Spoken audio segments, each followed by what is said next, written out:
మే 18 కోసం యావత్ క్రికెట్ లోకం ఎదురు చూస్తోంది. ఆ రోజు బెంగళూరులోని చిన్నస్వామి క్రికెట్ స్టేడియంలో ఆర్సీబీ, సీఎస్కే జట్లు తలపడనున్నాయి.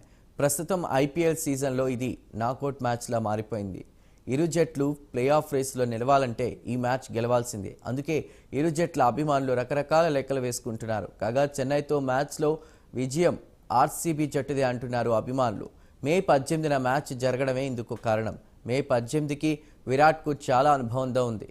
ఆ తేదీన విరాట్ ఆడిన ప్రతి మ్యాచ్ గెలిచారు. ఇక అన్నిటికన్నా మరో ముఖ్యమైన విషయం ఏంటంటే విరాట్ కోహ్లీ జెర్సీ నంబర్ కూడా 18. కాబట్టి కింగ్ దగ్గరుండి ఆర్సీబీని గెలిపిస్తాడని అభిమానులు లెక్కలేసుకుంటున్నారు. మొత్తానికి చెన్నైతో మ్యాచ్లో ఆర్సీబీ విజయం, ప్లే ఆఫ్ అవకాశాలన్నీ 18 నెంబర్తోనే ముడిపడి ఉన్నాయి.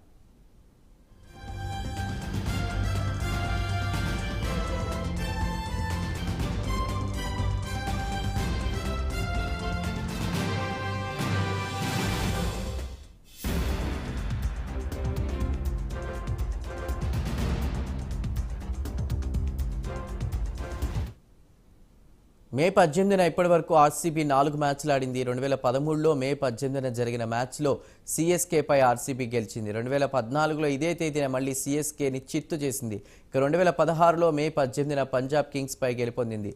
గతేడాది ఇదే తేదీన ఎస్ఆర్హెచ్ను ఓడించింది ఆర్సీబీ.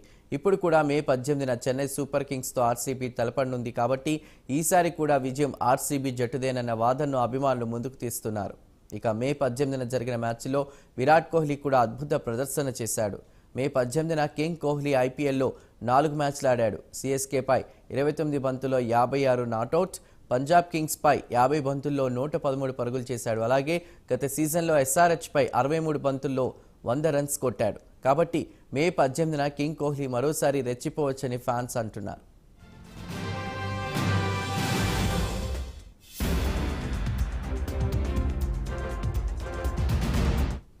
ఇక ఇక్కడ మరో ఆసక్తికరమైన విషయం ఏంటంటే 18వ తేదీన జరిగే మ్యాచ్లో ఒకవేళ ఆర్సీబీ ముందు బ్యాటింగ్ చేస్తే గనక సీఎస్కేను 18 అంతకంటే ఎక్కువ రన్స్ తేడాతో ఓడించాలి.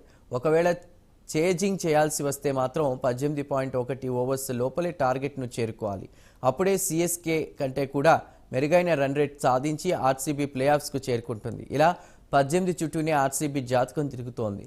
ఇలా సీఎస్కేతో మ్యాచ్లో ఆర్సీబీని ఆ 18 నెంబరే కాపాడి ప్లే ఆఫ్స్కు చేర్చాలని ఫ్యాన్స్ కోరుకుంటున్నారు.